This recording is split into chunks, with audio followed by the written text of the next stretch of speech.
Hello everyone, welcome to knowledge plus. इस video में आज हम लोग इंडियन पॉलिटी के डिफरेंट एमसीक्यू को सॉल्व करने जा रहे हैं, जो बेनिफिशियल होगा डिफरेंट एग्जाम जैसे एसएससी, रेलवे और भी स्टेट पीसीएस पे जो पूछे जाते हैं उनके लिए। आइए शुरू करते हैं आज का वीडियो। तो सबसे पहला क्वेश्चन यहाँ पे, आज इसके पहले 160 क्वेश्चन तक हम लोग ऑलरेडी कर चुके थे। 161 क्वेश्चन अभी हम लोग इस वीडियो में देखने जा रहे हैं। तो कहा गया कि संविधान के किस भाग में राज्य को पंचायत राज व्यवस्था स्थापित करने के लिए कहा गया है। ठीक है, तो पंचायती राज व्यवस्था स्थापित करने के लिए अनुच्छेद 40 में कहा गया है, आर्टिकल 40 में, जो कि डीपीएसपी के अंदर आता है, directive principle of state policy, यानी राज्य के नीति निर्देशक तत्व के अंदर आता है। तो इसका सही आंसर हो जाएगा नीति निर्देशक तत्व, ए इसका सही आंसर हो जाएगा। 161 का हो जाएगा ए। ठीक है, उसके बाद देखते हैं अधिकार परीक्षा लेख उस व्यक्ति के विरुद्ध जारी हो सकता है जो, ठीक है, तो जो रीट होता है, 5 तरह का रीट जारी किया जाता है हाई कोर्ट और सुप्रीम कोर्ट मिला करके। तो अधिकार परीक्षा जो रीट होता है वो जारी किया जाता है किसी व्यक्ति के खिलाफ कब, जब लोक पद पर अनाधिकार हो, मतलब कोई व्यक्ति जो है मतलब को उस पद के लायक नहीं हो और उस पद पे मतलब कि बैठा दिया गया है, तो उसको अधिकार परीक्षा पूछा जाता, मतलब कि रीट जारी किया जाता है। उससे पूछा जाता है कि आपका क्या अधिकार है इस पोस्ट को हैंडल करने का। नेक्स्ट, राज्य न्यायपालिका को कार्यपालिका से पृथक करने के लिए कदम उठाया गया है। तो मतलब कि न्यायपालिका को और कार्यपालिका को बंटवारा किया गया है कहाँ, तो अनुच्छेद 50 में। याद रखिएगा 50-50 के तहत दोनों में बंटवारा हुआ है, तो अनुच्छेद 50 में। उसके बाद है जब राष्ट्रपति का पद उसके इस्तीफे देने से रिक्त होता है, तो रिक्त पद पर भरने के लिए किए गए चुनाव में चुना या राष्ट्रपति अपने पद पर निम्नलिखित अवधि तक बना रह सकता है। तो जब राष्ट्रपति जो है इस्तीफा दे देता है, उसके बाद जो इलेक्शन होता है, तो फ्रेश इलेक्शन जब होता है, राष्ट्रपति जो आएगा वो कितने दिन तक रह सकता है, तो 5 वर्ष के लिए फिर से वो रह सकता है। ठीक है, यदि डेथ के बाद कोई राष्ट्रपति बनता है, जब भी फ्रेश इलेक्शन हो गया तो मतलब 5 वर्ष के लिए हो गया। ठीक है, संसद विधि बनाकर निम्नलिखित किस सेवा के सदस्यों को मूल अधिकारों को निर्बाधित कर सकती है। तो संसद जो है किसका जो है यहाँ पूछा गया है कि संसद विधि बनाकर यानी कानून बनाकर निम्नलिखित किस सेवा के सदस्य को, तो किसके मतलब कि इसमें किसके सदस्य को जो है मूल अधिकार से वंचित कर सकता है। स्वास्थ्य सेवा के सदस्य को, पुलिस सेवा के, या फिर जनजाति कल्याण सेवा के। तो देखिए मूल अधिकार से वंचित किसी को नहीं किया जा सकता है। ठीक है, हाँ इमरजेंसी लाया जाता है तब मतलब मूल अधिकार वंचित किया जाता है, लेकिन कोई एक खास वर्ग के लोगों को नहीं, कि ऐसा नहीं कि पुलिस का मूल अधिकार छीन लिया जाएगा या फिर डॉक्टर लोगों का छीन लिया जाएगा। तो हो जाएगा इनमें से किसी के भी नहीं। तो 165 का हो जाएगा डी। नेक्स्ट, निम्नलिखित वैसे किस मंच में संविधान के मूल कर्तव्य सीधे परिवर्तित किए जाते हैं। तो संविधान का मूल कर्तव्य जो है कहाँ पे मेंशन किया गया है, तो कहीं नहीं इसमें से, जो सुप्रीम कोर्ट, उच्च न्यायालय, राष्ट्रपति, तीनों में से कहीं कोई ऑप्शन नहीं होगा। ठीक है, संविधान में मूल कर्तव्य पार्ट 4A में बताया गया है। ठीक है, तो हो जाएगा इनमें से कहीं नहीं। एक लोकसभा आयोग के सदस्य को कदाचार के आधार पर हटाने के उद्देश्य से किए जाने वाले अभियोग की जांच समिति किसके द्वारा होती है। तो जैसे बताया जा रहा है यहाँ कि लोकसभा आयोग का कोई सदस्य है, उसको हटाना है कदाचार के आरोप में। ठीक है, कदाचार के आरोप में हटाना है, करप्शन के आरोप में हटाना है, तो उस पर जो अभियोग चलाया जाएगा उसका जांच समिति किसके द्वारा अपॉइंट होगा। लोकसभा के आयोग के अध्यक्ष, संसद का कोई एक सदन, या फिर है उच्चतम न्यायालय, या फिर भारत का राष्ट्रपति। तो इसका सही आंसर होगा उच्चतम न्यायालय, सुप्रीम कोर्ट के द्वारा एक जांच समिति बनाया जाएगा, उसके रिपोर्ट के बाद फिर हटाया जाता है। नेक्स्ट है कि निम्नलिखित में से किस वाद में यानी किस केस में अनुच्छेद 31C है ना, अनुच्छेद 31C के उस संशोधन को राज्य के सभी निर्देशित तत्वों को मूल अधिकार पर वरीयता प्रदान करता है, शक्ति, बाह्य तथा शून्य घोषित किया गया। जैसे यहाँ पे एक संसद में अमेंडमेंट किया गया था कि डीपीएसपी जो है, डीपीएसपी पावरफुल है फंडामेंटल राइट से। ठीक है, पहले काफ़ी लड़ाई चलता था, कोर्ट कहता था कि फंडामेंटल राइट ज़्यादा पावरफुल है डीपीएसपी से, सरकार कहती थी नहीं डीपीएसपी पावरफुल है फंडामेंटल राइट से। ठीक है, तो कभी यहाँ से संशोधन होता था तो कोर्ट में रद्द कर देता था, फिर कोर्ट के फिर से संशोधन किया जाता था।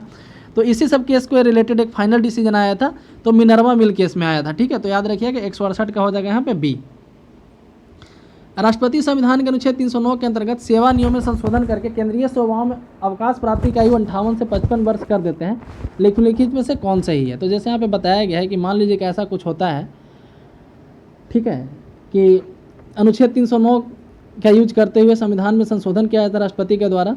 ठीक है, और केंद्रीय सेवाओं में अवकाश प्राप्ति की आयु 58 से 55 वर्ष कर दिया जाता है। तो कौन सा इसमें सही है कि संशोधन वैध है, संशोधन अवैध है, क्या है। तो इसका सही आंसर होगा यहाँ पे डी, यानी कि संशोधन वैध है, क्योंकि अनुच्छेद 309 के अंतर्गत बनाए गए नियमों को भूतलक्षी प्रभाव दिया था। भूतलक्षी प्रभाव कहने का मतलब क्या हुआ कि जैसे मान लीजिए कि नियम बना है 2010 में, लेकिन उसमें बोला जा सकता है कि नियम 2006 से ही लागू होगा, है ना, तो अनुच्छेद 309 में पावर मिलता है।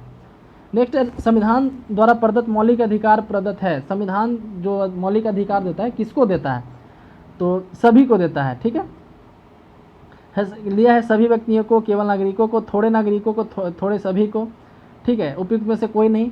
तो एक्चुअली क्या है, तो जितने भी मूल संविधान में जो मिला है हम लोग को फंडामेंटल राइट, ठीक है, तो उसमें से कुछ राइट जो है सभी के लिए है, मतलब विदेशी लोगों के लिए भी है, यहाँ के लोगों के लिए भी है, और कुछ राइट जो है सिर्फ यहाँ के नागरिकों के लिए। तो इसका सही आंसर हो जाएगा सी, यानी कि थोड़े नागरिकों के लिए और थोड़े सभी के लिए। ठीक है। नेक्स्ट, विधि की समान सुरक्षा का अर्थ है। विधि के समान मतलब कि विधि के समान सुरक्षा का अर्थ है कि सबको बराबर देखना, तो एक ही परिस्थिति में सभी व्यक्तियों के साथ एक जैसा व्यवहार करना विधि की समान सुरक्षा कहलाता है।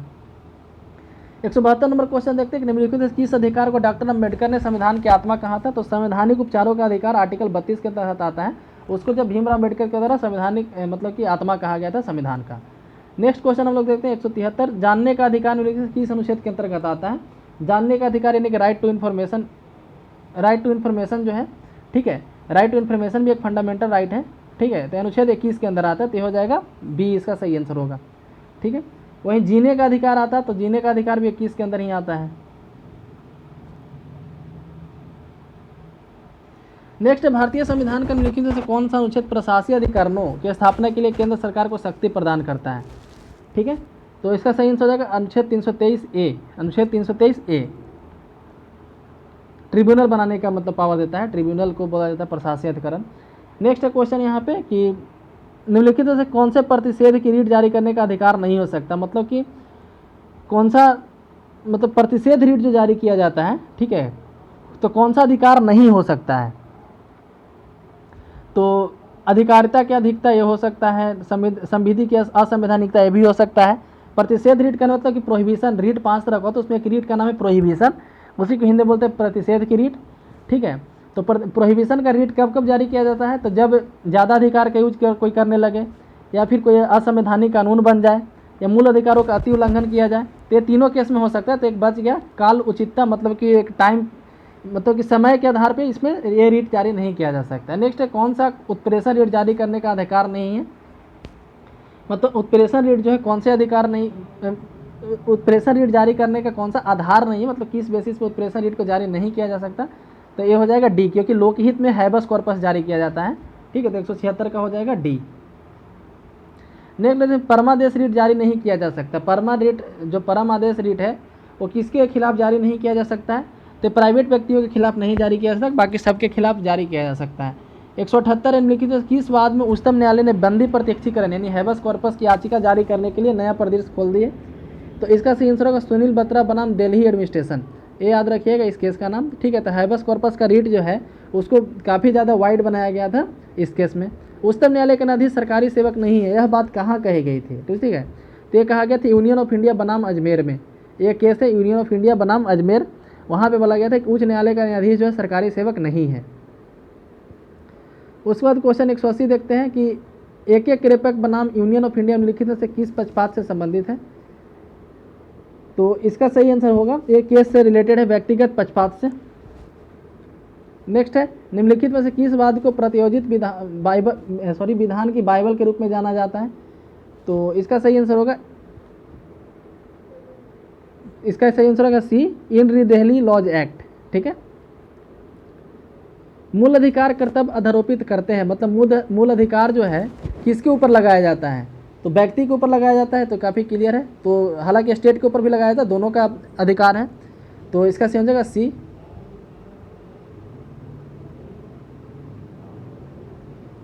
नेक्स्ट 183 नंबर क्वेश्चन, निम्नलिखित में कौन सा अनुच्छेद अनुमति देता है कि राज्य सामाजिक एवं शैक्षणिक रूप से पिछड़े नागरिकों के वर्ग तथा अनुसूचित जाति या जनजाति की उन्नति के लिए कोई विशेष प्रावधान बना सकता है।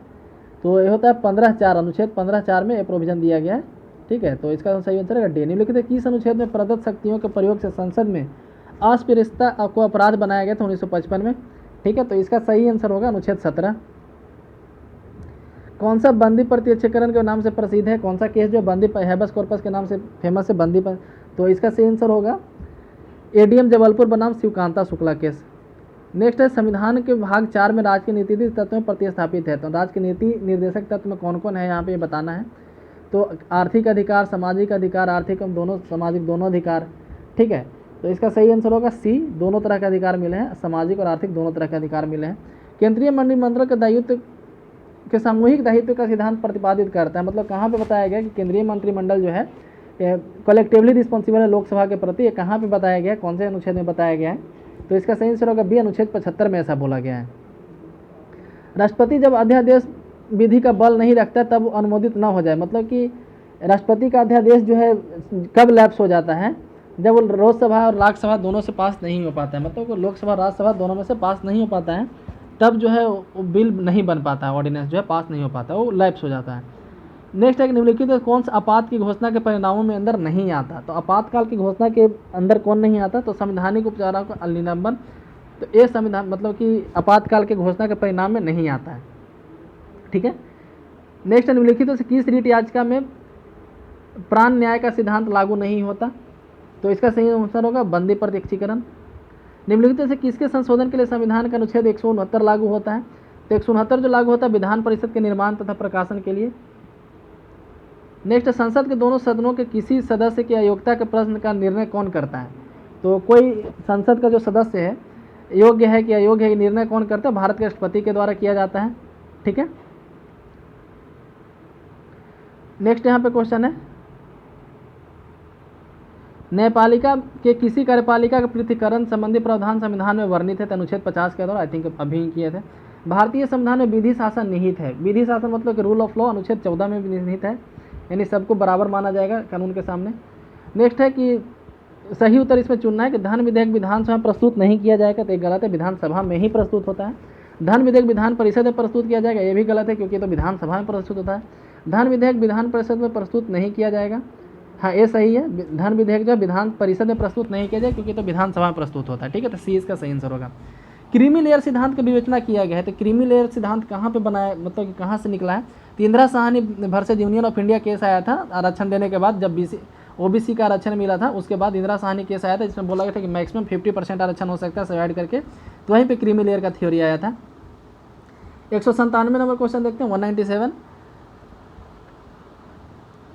तो उच्चतम न्यायालय के न्यायाधीशों की नियुक्ति राष्ट्रपति द्वारा भारत के मुख्य न्यायमूर्ति के परामर्श द्वारा की जाएगी, ठीक है। भारत के मुख्य न्यायमूर्ति को परामर्श प्रक्रिया के अंतर्गत उच्चतम न्यायालय के 4 वरिष्ठतम न्यायाधीशों के सामने परामर्श करना चाहिए। ये कहाँ निर्धारित किया गया था, तो थर्ड जज केस में निर्धारित किया गया था, ठीक है। 4 यहाँ पे देखिए, चार वरिष्ठतम जज जब बात किया जाएगा तो 1998 में एक थर्ड जज केस आया था, वो आंसर होगा। तो यहाँ पे आंसर हो जाएगा इनमें से कोई नहीं। तीन जज केस है। पहला है 1982 का फर्स्ट जज केस, उसका 93 का सेकंड जज केस और 1998 का थर्ड जज केस। सेकंड जज केस में कॉलेजियम आया था जिसमें यहाँ पर 4 की जगह पर 2 वरिष्ठतम जज की बात किया गया था, ठीक है। तो 2 वरिष्ठतम जज का बात किया जाता तो यहाँ पर सेकंड वाला आंसर होता। यदि 4 जज की बात किया गया तो थर्ड जज केस के बारे में 1998 में हुआ था। तो यहाँ पे इनमें से कोई नहीं आंसर हो जाएगा। क्वेश्चन नंबर 198 देखते हैं कि निम्नलिखित बाद में उच्च न्यायालय ने यह अभिधारित किया कि एक सरकारी कर्मचारी को हड़ताल पर जाने का अधिकार नहीं है। ये तमिलनाडु स्टेट का एक केस था, ठीक है। तो यदि ये भी याद हो तो आप बना सकते हैं, TR रंगराजन बनाम तमिलनाडु राज्य, एक केस का नाम था। उच्चतम न्यायालय ने लोकहित के मुकदमों के लिए अधिकारिता का आधार पाया। तो PIL के लिए कहाँ से लाया गया है, तो इसका सही आंसर होगा अनुच्छेद 32 से, ठीक है। नेक्स्ट है कि क्वेश्चन नंबर 200 है 200। संसद सदस्य को 10वीं अनुसूची के पैरा 2 के अधीन निर्धारित हो गया है, मंत्री पद पर या अन्य राजनीतिक पद पर जिस पर पारिश्रमिक मिलता हो नियुक्त नहीं किया जा सकता, एक बंद किया गया था। तो ये कहाँ पे बताया गया था, तो 92वां संविधान संशोधन, सॉरी एक मिनट, 91 जो संविधान संशोधन हुआ था वहाँ पे बताया गया था कि यदि कोई व्यक्ति जो है एंटी डिफेक्शन के तहत पाया गया है, मतलब कि एंटी डिफेक्शन मतलब कि जिस पार्टी पे चुनाव जीत के आया था उसके दूसरे पार्टी में चला गया, ठीक है, तब वो उसका सदस्यता चला जाता है। ये हुआ था 91 में। जब सदस्यता इस तरीके से जाता है तब उसको कोई पेंशन वगैरह नहीं मिलेगा, ठीक है। तो ये तय हुआ था 91वां संविधान संशोधन में 91। नेक्स्ट संविधान का अनुच्छेद 359, ठीक है। संविधान का अनुच्छेद 359, भारत के राष्ट्रपति को आपातकाल के दौरान आदेश द्वारा किसको निलंबित करने का, तो सभी मूल अधिकार नहीं, सभी मूल अधिकार निलंबित नहीं होता, 20 और 21 को छोड़कर सब निलंबित हो जाता है। तो इसका सही आंसर होगा अभी अनुच्छेद 20 और 21 को छोड़कर सारे निलंबित हो जाते हैं। क्वेश्चन नंबर 202 है कि राज्य शब्द के अंतर्गत न्यायपालिका भी सम्मिलित की जा सकती है। इस प्रकार का आदेश उच्चतम न्यायालय द्वारा निम्नलिखित वाद में दिया गया है। तो कौन से केस में कहा गया था कि राज्य मतलब स्टेट का मतलब उसमें जुडिशरी भी आता है। तो ये था AR अंतुले बनाम RS नायक केस, ठीक है। तो इसका ये आंसर हो जाएगा। नेक्स्ट, भारत के संविधान का कौन सा अनुच्छेद विधायी कार्यों के न्यायिक पुनर्वलोकन की शक्ति प्रदान करता है। जुडिशियल रिव्यू का सिस्टम कौन यहाँ पे प्रदान करता है, मतलब कि इसको, तो अनुच्छेद 13 जो जुडिशियल रिव्यू का पावर प्रदान करता है सुप्रीम कोर्ट को, अनुच्छेद 13, ठीक है। प्रत्येक व्यक्ति को अपने 6 और 14 वर्ष के मध्य आयु के बच्चों की शिक्षा ग्रहण करने का अवसर प्रदान करने का कर्तव्य ये कहाँ पे बताया गया है, तो अनुच्छेद 51A में किया गया है, ठीक है। अनुच्छेद 51A में किया गया। ये 11वां कर्तव्य है, पहले ओरिजिनल में 10वीं कर्तव्य थे, 11वां कर्तव्य अनुच्छेद A ठीक है। और 86th अमेंडमेंट एक्ट के तहत इसको ऐड किया गया था, 86वां अमेंडमेंट एक्ट के तहत इसको ऐड किया गया था। नेक्स्ट क्वेश्चन यहाँ पे कि स्त्रियों के सम्मान के विरुद्ध प्रथाओं का त्याग है, मतलब कि स्त्रियों के सम्मान के विरुद्ध जो प्रथा है उसका त्याग करना क्या है हमारा, तो हमारा एक मूल कर्तव्य है, ठीक है, वो हमारा एक मूल कर्तव्य है। 12वीं अनुसूची में क्या है, तो 12वीं अनुसूची जोड़ा गया था 74वें संविधान संशोधन के तहत, और इसमें म्यूनिसिपैलिटी के बारे में बताया गया है। 42वें संविधान संशोधन द्वारा संविधान के मूल कर्तव्य निम्नलिखित की संस्तुति पर किसके संस्तुति पर आया था, तो सरदार स्वर्ण सिंह कमेटी के आधार पर मूल कर्तव्य जोड़ा गया था। धर्म स्वतंत्र के अधिकार को निम्नलिखित आधार पर निर्बाधित नहीं किया जा सकता, मतलब हर किसी को अपने धर्म को मानने का अधिकार है। तो सामाजिक न्याय यहाँ पे सही आंसर होगा कि सामाजिक न्याय के आधार पर निर्बंधित नहीं किया जा सकता। निम्नलिखित किस बात में उच्चतम न्यायालय ने राष्ट्रपति के संदर्भित मामले पर अपनी सलाहकारी राय देने से इनकार किया था, तो अनुच्छेद 143 में राष्ट्रपति को पावर देता है कि मतलब सुप्रीम कोर्ट से जो है किसी बात को लेकर के सलाह ले सकता है, ठीक है। तो कब जो है सलाह देने से मना कर दिया था सुप्रीम कोर्ट, अब सुप्रीम कोर्ट पे भी है कि हम सलाह दें या नहीं दें, ठीक है। तो ये था इस्माइल फारूकी केस, ठीक है, तो ये था इस्माइल फारूकी केस, ठीक है। क्वेश्चन नंबर 210 है, राष्ट्रध्वज और राष्ट्रगान के प्रति सम्मान ये क्या है, तो प्रत्येक नागरिक का एक समान कर्तव्य है, ठीक है। तो 210 का हो जाएगा, सॉरी, प्रत्येक नागरिक का मूल्य कर्तव्य, समान कर्तव्य नहीं, एक मूल्य कर्तव्य राष्ट्रध्वज और राष्ट्रगान का सम्मान करना, तो इसका सही आंसर हो जाएगा सी। भारत के राष्ट्रपति द्वारा संसद का संयुक्त आहुत किया जाता है, संसद का संयुक्त सत्र जो है उसको आहुत किया गया था पारित करने के लिए। तो जो मतलब कि ज्वाइंट सेशन कब बुलाया गया था, तो इंडिया में 2 या 3 बार ही बुलाया गया है। तो एक बैंकिंग सेवा एक्ट था, उसको पास करने के लिए संसद का ज्वाइंट सेशन बुलाया गया था, ठीक है। तो इसका सही आंसर होगा ए। नेक्स्ट क्वेश्चन है, जब एक बार आपात उद्घोषणा हो जाती है तो नागरिक के मूल अधिकार को प्रभावित करने के लिए उच्चतम न्यायालय के अभिवादन करने का अधिकार निलंबित किया जाता है, तो किसके द्वारा, तो भारत के राष्ट्रपति के द्वारा इसको किया जाता है। नेक्स्ट, भारत के संविधान के अनुच्छेद 368 के अंदर संसद को मूल अधिकारों के निरसन करने की शक्ति नहीं है, अधिकार है, ठीक है। तो बताया जा रहा है कि 368 के तहत भी, अनुच्छेद 368 के तहत जो है मूल अधिकार को नहीं, अनुच्छेद 368 में संशोधन के बारे में बात किया गया है, तो संशोधन करके भी मूल अधिकार को नहीं छीना जा सकता है, ठीक है। ये बेसिक जो संविधान का बेसिक स्ट्रक्चर है वहाँ पे बताया गया है, ठीक है। तो संविधान के आधारित संरचना के भाग हैं। भारत की प्रस्तावना, संविधान की प्रस्तावना के अंतर्गत निम्नलिखित में से कौन सा क्रम सही है, तो प्रस्तावना में यदि आप देखेंगे तो कौन सा क्रम सही है, तो ये इसका सही है, हम भारत के लोग भारत के एक संपूर्ण प्रभुत्व संपन्न समाजवादी धर्मनिरपेक्ष प्रजातांत्रिक गणतंत्र है ना, इस तरीके से ये इसका सही है, ठीक है। संविधान के अधीन ग्रहण करने का सिद्धांत निम्नलिखित किस में लागू होता है, तो इसका सही आंसर होगा डी, ठीक है। संविधान सभी विधियों को चाहे संविधान के पूर्व की हो या पश्चात की हो, मतलब संविधान बनने के पहले भी जो नियम है वो भी इंडिया में लागू है। निम्नलिखित में से किस संशोधन द्वारा अनुच्छेद 368 में अंतर स्थापित किए गए कि अनुच्छेद 13 की कोई भी बात इस अनुच्छेद के अधीन किए गए संशोधनों को लागू नहीं होगी, तो ये होगा सी, 24वां संशोधन अधिनियम। इसके तहत कहा गया था कि 368 के तहत जो भी संशोधन होता है, ठीक है, उस पर जुडिशियल रिव्यू नहीं होगा, हालांकि बाद में इसको कोर्ट जो है रद्द कर दिया था कि ऐसा आप नहीं कर सकते हैं, ठीक है। तो याद रखिएगा 24वां संविधान संशोधन में ऐसा कहा गया था, अनुच्छेद 13 में जुडिशियल रिव्यू का बात किया गया है। नेक्स्ट क्वेश्चन हम लोग देखते हैं, यह सिद्धांत कि संविधान के अनुच्छेद 21 के अंतर्गत विधि द्वारा स्थापित प्रक्रिया पद पर अर्थ न्यायोचित और ऋजु न्याय प्रक्रिया है, निम्नलिखित बाद में निर्धारित किया गया, तो एक किस केस में निर्धारित किया गया था, तो मेनका गांधी बनाम भारत संघ, Maneka Gandhi versus union of India case में निर्धारित किया गया था। किस मूल अधिकार के अतिक्रमण की स्थिति में उच्चतम न्यायालय किसी आधार पर उपचार देने से मना कर सकता है, तो इसका सही आंसर होगा सी, इसका सही आंसर होगा सी। निम्नलिखित में से संशोधन में आधे राज्यों के विधान मंडलों द्वारा समर्थन की आवश्यकता है, ठीक है। तो मतलब किस में संशोधन करने पे जो है आधा, मतलब कि आधे राज्य से क्या बोलते हैं, मतलब कि आधे राज्य के विधानसभा से हमको लेना पड़ेगा सहमति, तो इसका हो जाएगा सी, 219 का आंसर होगा सी। तो अनुच्छेद 73 और 162 में यदि हम लोग संशोधन करते हैं तो हम लोग को आधे से ज़्यादा राज्य से हम लोग को लेना पड़ेगा। संविधान में सामाजिक व्यवस्था बनाए रखने के लिए संबंधित प्रावधान वर्णित है, सामाजिक व्यवस्था बनाए रखने, लॉ एंड ऑर्डर को सिचुएटेड, मतलब कि बनाए रखने के लिए संविधान में कहाँ बताया गया, तो अनुच्छेद 38 में बताया गया है। हमारे संविधान की उद्देशिका का सर्वाधिक महत्व एक संविधान का 98वें और निर्वाचन प्रस्तावना में विभक्त महान एवं उच्च आदर्शों को प्रकाश में किया जाना चाहिए। न्यायमूर्ति सिकरी ने यह मत कब व्यक्त किया था, तो यह था केशवानंद भारती बनाम स्टेट ऑफ केरल केस में, ठीक है। कि हमारे संविधान का जो प्रियम्बल है, ठीक है, उसमें जो भी दिखाया गया हमारे पूरे संविधान में दिखना चाहिए। ठीक है, भारत का संविधान परिसंघीय प्रकृति का है, मतलब भारत का संविधान जब फेडरल नेचर का है। क्यों? क्योंकि यहाँ पे संघ एवं राज्य की भी शक्तियों का विभाजन है। ठीक है, 7वीं अनुसूची में 3 तरह का लिस्ट है, वहाँ पे विभाजन किया गया। 11वीं अनुसूची संबंधित है पंचायती राज से, इसका सी आंसर हो जाएगा। 79वां संविधान संशोधन किससे से रिलेटेड है? 79वां संविधान संशोधन तो यह है लोकसभा तथा राज्यसभा विधानसभा अनुसूचित जातियों के आरक्षण से। निम्नलिखित में से कौन सा संविधान के अनुच्छेद 13(2) में वर्णित विधि पद में सम्मिलित नहीं है? तो इसका सही आंसर रहेगा संविधान का संशोधन। किस मामले में उच्च न्यायालय ने अवधारित किया कि भारतीय संविधान के अधिक राज्यों को संप्रभुता प्राप्त नहीं है क्योंकि कठोर भाव में संविधान के परिसंघीय व्यवस्था नहीं है? तो इसका सही आंसर रहेगा बी, पश्चिम बंगाल बनाम भारत संघ। तो इसमें कहा गया था कि राज्यों को जो है कंप्लीटली सोवेरेनिटी प्राप्त नहीं है। सोवेरेनिटी का मतलब कि अपना डिसीजन खुद ले सकता है। क्यों? क्योंकि हमारे यहाँ कठोर फेडरलिज्म नहीं है, हमारे यहाँ जो फेडरलिज्म है यूनिटरी बेसिस पे है। ठीक है, मतलब हम लोग क्वासी फेडरल हैं, आधे फेडरल हैं। निम्नलिखित में कौन सा कथन सही है? हम लोग देख सकते हैं दोहरा परिसंकट से अभिप्रेत है। दोहरा संकट किसको कहते हैं? ठीक है, तो एक ही हो जाएगा सी, एक ही अपराध के लिए एक ही व्यक्ति को 2 बार विचारण करना। ठीक है, तो उसको हम लोग दोहरा परिसंकट नाम से जानते हैं। तो आज के वीडियो में इतना ही। यदि वीडियो पसंद आए तो लाइक करें, चैनल को सब्सक्राइब करें। धन्यवाद।